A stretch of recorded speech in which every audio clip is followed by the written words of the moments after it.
Halo teman-teman, selamat datang di channel Pucin Novel Audio. Jangan lupa subscribe ya. Terima kasih. Episode 16. Apa, kalau begitu aku akan mengugurkan kandunganku, ucap Indah mengancam. Silahkan saja, semua keputusan ada di tanganmu. Kau boleh mengambil semua fasilitas yang telah aku berikan kepadamu. Tapi jauhi aku dan keluargaku. Jika sampai kau berani bertindak yang macam-macam, maka jangan salahkan aku menganggap kau adalah musuhku.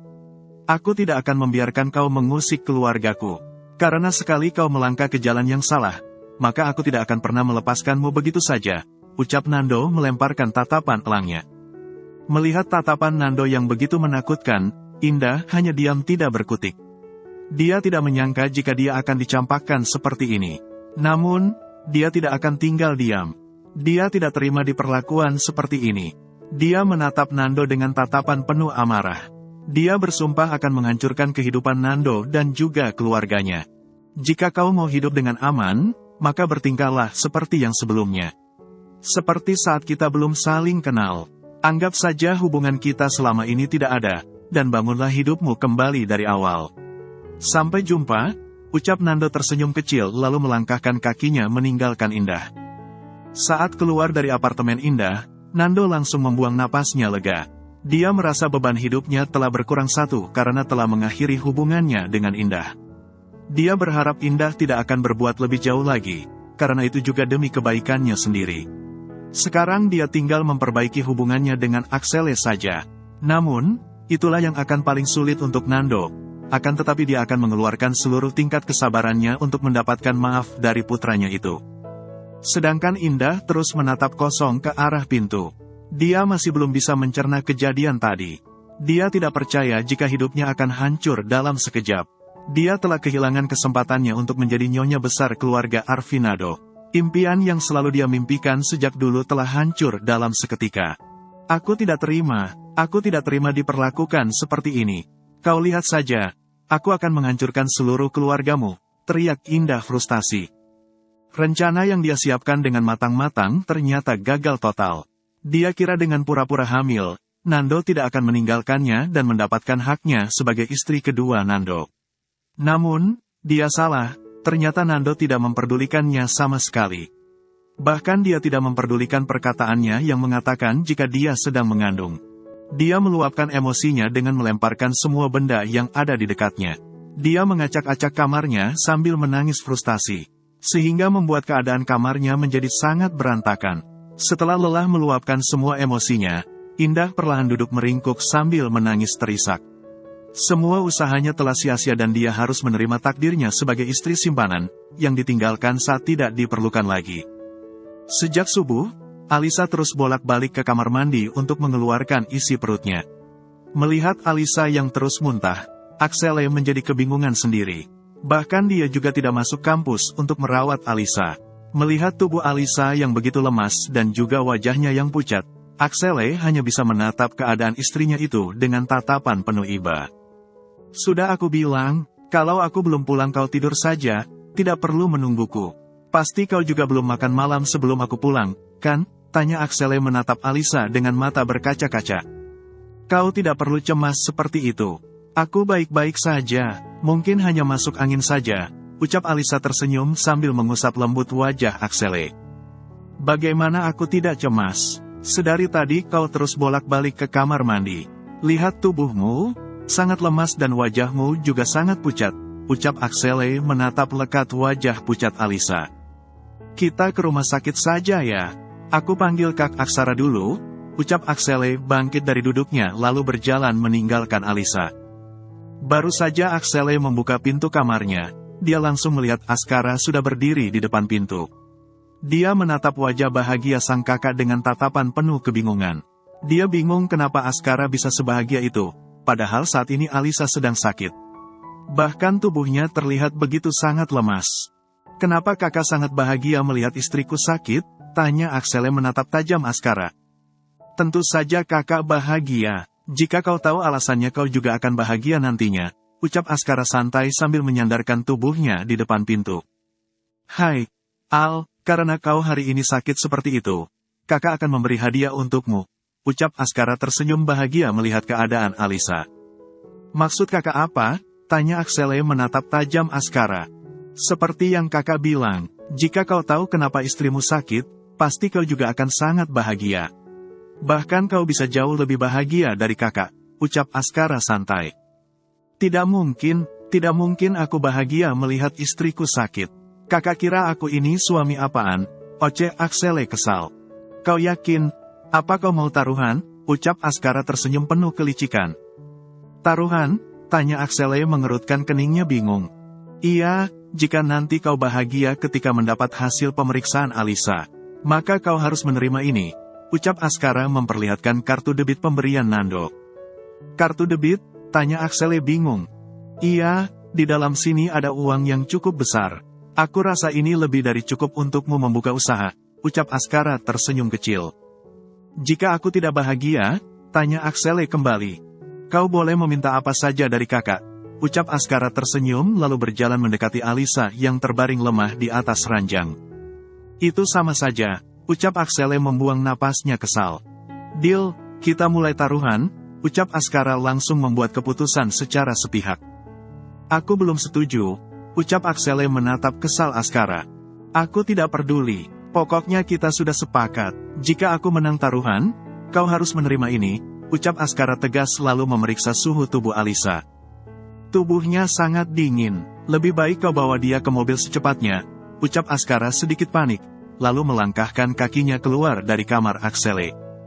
Baiklah, ucap Axele mengangguk patuh lalu membawa Alisa ke dalam gendongannya. Dia berjalan keluar mengikuti Askara sambil mengendong Alisa.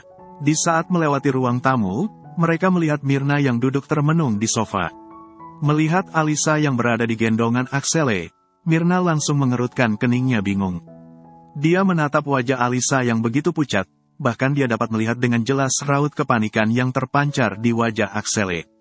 Penasaran apa yang sedang terjadi kepada menantunya itu, Mirna langsung bangkit dari duduknya dan berjalan mendekati Axele dan Askara.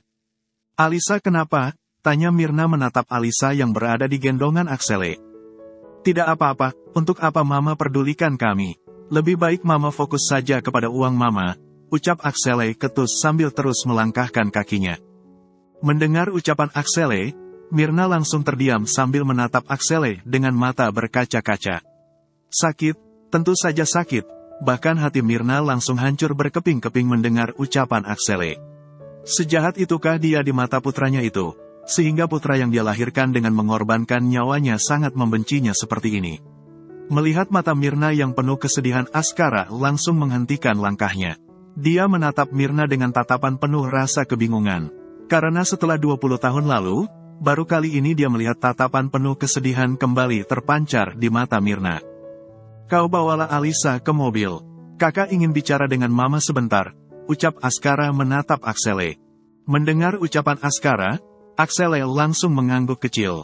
Dia terus melangkahkan kakinya keluar dari mansion sambil terus mengendong Alisa. Saat melewati pintu utama, dia berpas-pasan dengan Nando. Nando yang melihat tubuh lemas Alisa yang berada di gendongan Axele, langsung mengerutkan keningnya bingung. Namun, Axele terus melangkahkan kakinya tidak memperdulikan kehadiran Nando. Melihat Axele yang tidak memperdulikannya sama sekali, Nando memilih diam dan menatap Askara yang berdiri di samping Mirna. Alisa kenapa? Tanya Nando mendekati Askara. Tidak apa-apa, Pak. Sepertinya sebentar lagi kita akan melihat Axele Junior lagi, ucap Askara tersenyum kecil. Apa, jadi Papa akan jadi kakek, dan Mama akan jadi nenek? Ternyata Papa dan Mamamu sudah tua ya, ucap Nando tersenyum bahagia. Itu masih dugaan Askara, Pak. Tapi kita doakan saja semoga ini benar. Mudah-mudahan ini adalah jalan agar keluarga kita bisa utuh kembali, ucap Askara melirik Mirna hanya diam di sampingnya. Amin, ucap Nando mengaminkan. Apa Mama boleh ikut? Tanya Mirna ingin ikut memeriksa keadaan Alisa. Lebih baik Mama di rumah saja. Askara akan memberitahu kabar baiknya nanti, ucap Askara tersenyum lalu mengusap punggung Mirna. Setelah itu Askara perlahan melangkahkan kakinya menuju pintu utama. Mirna hanya bisa terdiam sambil menatap punggung putranya yang telah menjauh. Melihat tatapan Mirna, Nando hanya bisa terdiam lalu membawa Mirna ke dalam pelukannya. Dia tahu apa yang dirasakan Mirna saat ini, dibenci oleh putra kita sendiri adalah hal yang paling menyakitkan bagi setiap orang tua. Walaupun kebencian itu tumbuh dari perbuatan mereka sendiri. Ayah duduk terdiam di kontrakannya. Kontrakan yang begitu sempit dan juga sunyi menjadi saksi penyesalan atas perbuatannya selama ini. Dia menangkupkan kedua tangannya di wajahnya sambil menangis kesegukan.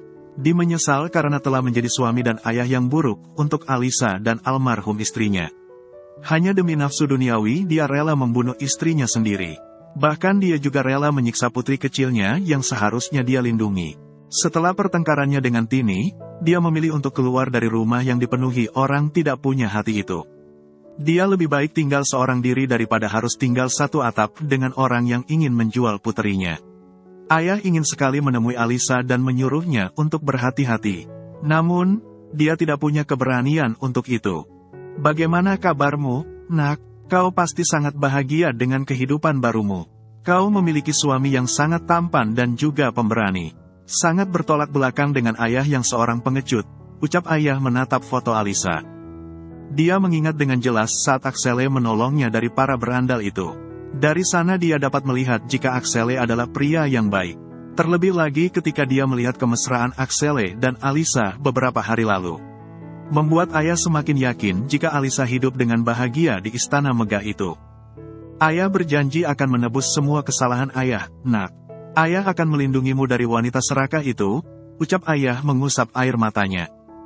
Dia harus bertindak cepat sebelum Tini dan Nico berhasil menyerahkan Alisa ke tangan pria hidung belang itu. Dia keluar dari rumah kontrakannya dan pergi menggunakan sepeda motornya.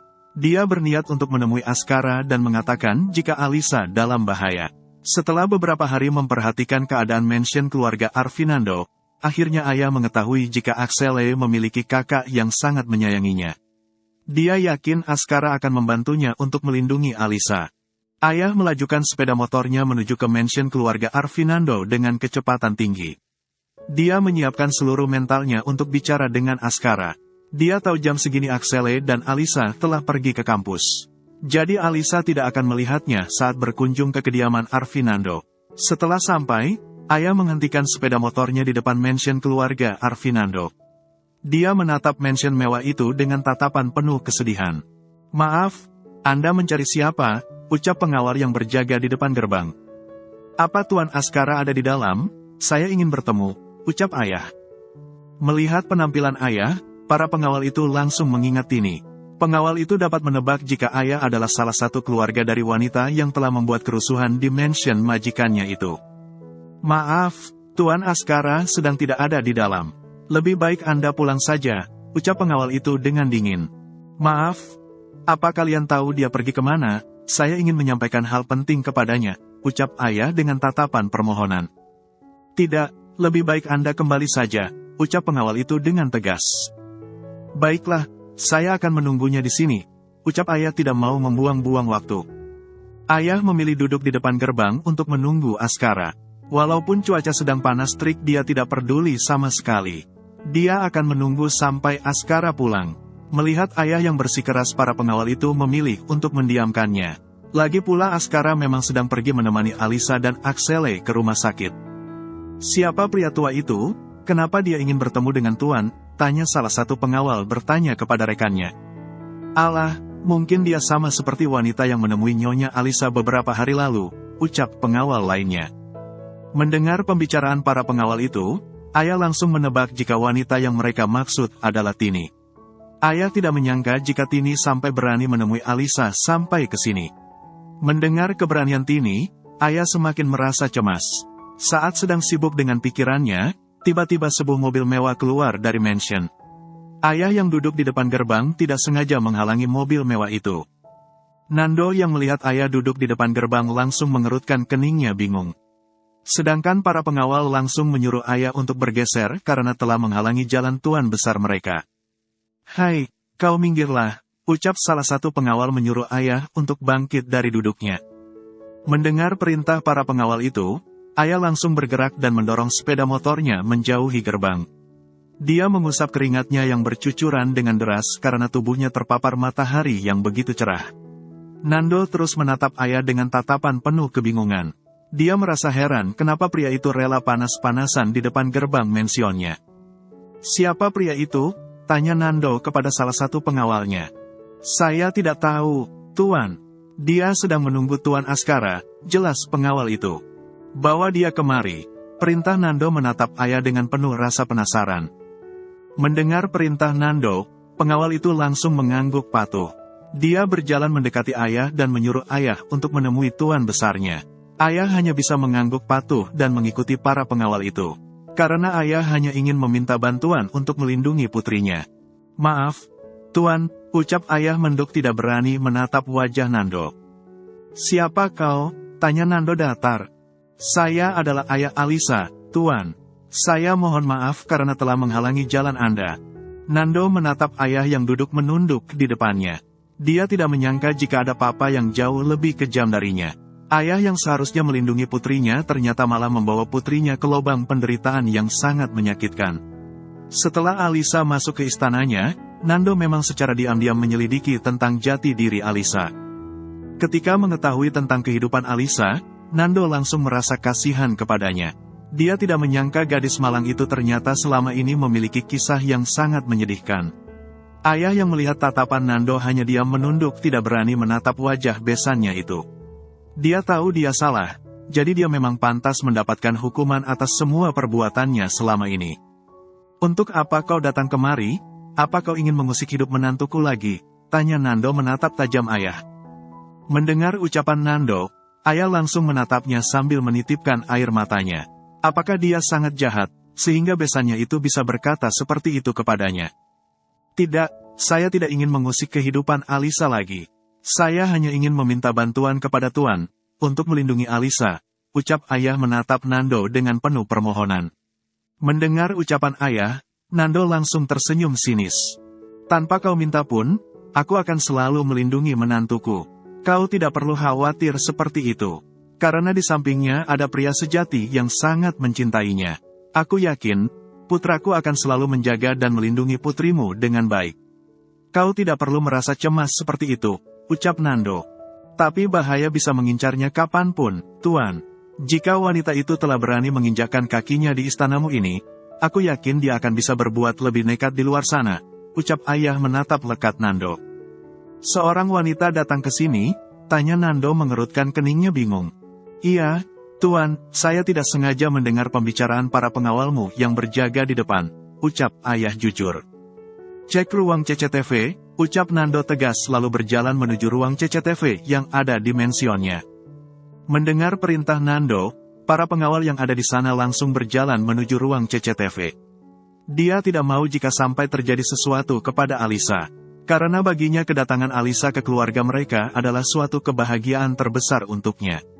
Karena kehadiran Alisa dia menjadi sadar jika sebuah keluarga yang bahagia dan harmonis akan lebih berharga dari segalanya.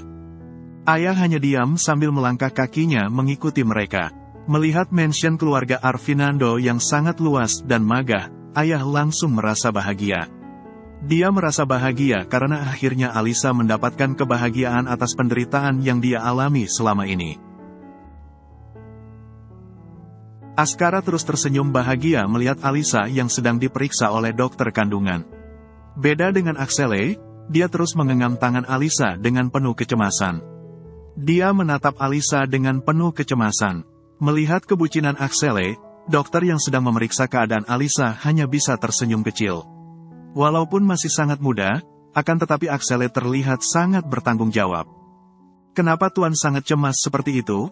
Nyonya baik-baik saja," ucap dokter menatap Axele yang terus meneteskan air matanya melihat wajah pucat Alisa. "Bagaimana aku tidak cemas, Dok? Istriku sedang sakit, dan aku tahu ini semua karenaku," ucap Axele. Axele menatap kesal dokter itu.